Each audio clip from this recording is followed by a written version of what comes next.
ప్రణాళిక చేస్తాం. మీరందరికీ ఖచ్చితంగా మేము గవర్నమెంట్ తరఫున అన్ని రకాలుగా అండగా ఉంటాం. ముఖ్యంగా మహిళలందరూ కూడా మహిళా సంఘాలలో చేరండి.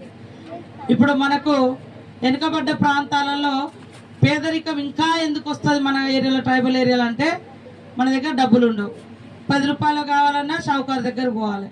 10 రూపాయలు అప్పు తెచ్చుకుంటే 100 రూపాయలు వడ్డీతో పాటు 100 రూపాయలు కట్టాలి. వందలు ఉన్న భూమి కూడా పోతుంది. లాస్ట్కి మెడల్ ఉన్నది కూడా తాకట్టు పెడుతుంది. అట్లా లేకుండా మన ప్రభుత్వం మహిళా సంఘాలకు, మహిళా సంఘ సభ్యురాలకు వడ్డీ లేని రుణాలు ఇస్తున్నారు. మీరు 1 లక్ష తెచ్చుకున్నా, 2 లక్షలు తెచ్చుకున్నా, 3 లక్షలు తెచ్చుకున్నా, ఈరోజు బ్యాంక్ కాడికి పోయి తెచ్చుకుంటే అవి వడ్డీ లేదు, అసలు కట్టుకోవాలి. ఆ రకంగా ఇప్పటివరకు 57,000 కోట్లు, 1000 కోట్లు 2000 కాదు, 57,000 కోట్లు మన మహిళా సంఘాలకు మన ప్రభుత్వం వచ్చినాక రేవంత్ రెడ్డి గారు ముఖ్యమంత్రిగా, నేను మహిళా సంఘాలకు మంత్రిగా మరి దాదాపుగా 57,000 కోట్ల రూపాయలు ఇచ్చాను. 37,000కు ఫ్రీగా అంటే లోను, మీ వడ్డీ డబ్బులు కూడా మన ములుగు జిల్లా మహిళా సంఘాలు ఇచ్చేసినాం. మొన్న సమ్మక్క సారలమ్మ దగ్గర షాపులు పెడితే 6 కోట్లు బదులు ఇచ్చినాం. అంటే అప్పు ఇప్పిస్తే వాళ్ళు 6 కోట్లు అప్పు తీర్చుకోగా 3.5 కోట్లు లాభం వచ్చింది వాళ్ళకు.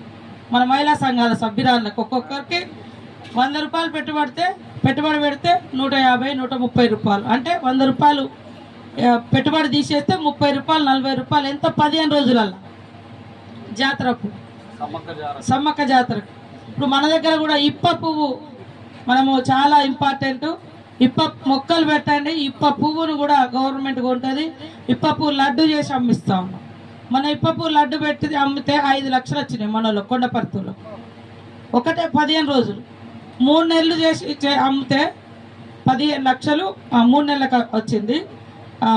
15 రోజులకు 5 లక్షలు వచ్చింది.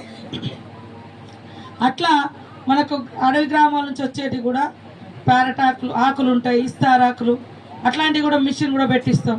ఇస్తారాకులు తయారు చేసి అమ్ముకోవచ్చు. ఇప్పుడు ప్లాస్టిక్ దాంట్లో తింటే క్యాన్సర్ రోగం. అట్లా ఇక్కడ ఏం దొరుకుతుంది? తేనె దొరుకుతుందా?